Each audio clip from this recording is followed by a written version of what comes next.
שלום לכולם, היום בסרטון אני אעשה אנבוקסינג למחשב נייד שקניתי, מחשב נייד שמתאים לגיימינג עם כרטיס מסך 3070 של NVIDIA, והמחשב הוא מחברת אסוס, מדגם אסוס TUF Gaming F15, ובואו לא נבזבז הרבה זמן ונתחיל לפתוח את הקופסה.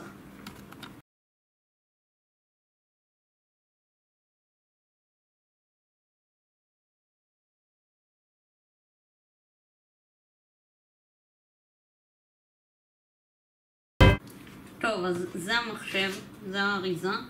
בואו נתחיל לפתוח. נראה שרק צריך למשוך פה את זה. הופ, המחשב נפתח.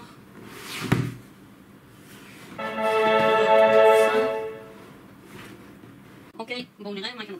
הנה המחשב, נראה שהביאו לנו מדבקות. שאתם רואים, יש לנו פה מדבקות כאלה. נשים אותם בצד. הנה פה המחשב, בואו נראה מה יש לנו.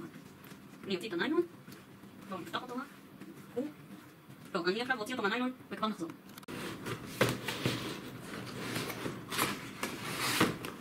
אוקיי, יש פה כבל למחשב, ויש פה את המטען. זה המטען, הוא די גדול, מטען של 240 ואט, שזה די הרבה, מתחבר לחשמל. זהו, זה הקופסה. טוב, אז זה המחשב. ניתן לראות, הנה הסמל של החברה, של TUF, ששייך לאסוס. עכשיו נפתח אותו. אוקיי, זה המחשב. בואו נפתח את זה. הנה, תראו, יש לו, המקלדת שלו מוארת. יש לו מסך 165 הרץ. ותומך בכל מיני דברים. עכשיו אני אראה לכם מה חיבורי המחשב. טוב, אז פה יש לנו את פתחי האוורור של המחשב. יש לנו פה חיבור לכבל טעינה. פה יש חיבור לכבל רשת.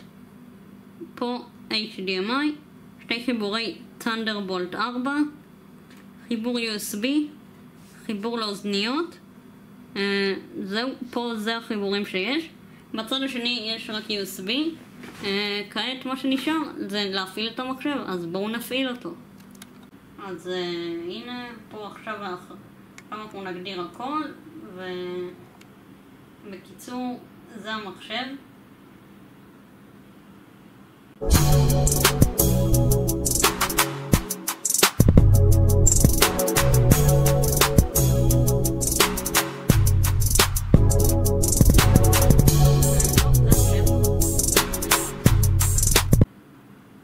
טוב, אז הנה המחשב, עלה המחשב, זה ככה הוא נראה.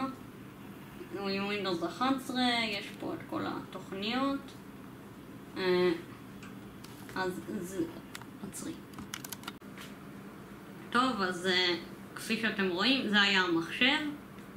המחשב הזה יש לו כרטיס מסך NVIDIA RTX 3070 של NVIDIA, 16 ג'יגה זיכרון RAM, 1 טראבייט SSD ומעבד i7 דור 12.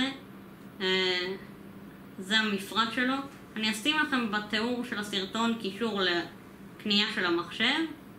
טוב, אז זה היה המחשב, מקווה שנהנתם מהסרטון. אל תשכחו להירשם לערוץ, לתת לייק ולהפעיל את הפעמון כדי שתוכלו לקבל התראות על כל סרטון חדש שיעלה, ונתראה בסרטון הבא.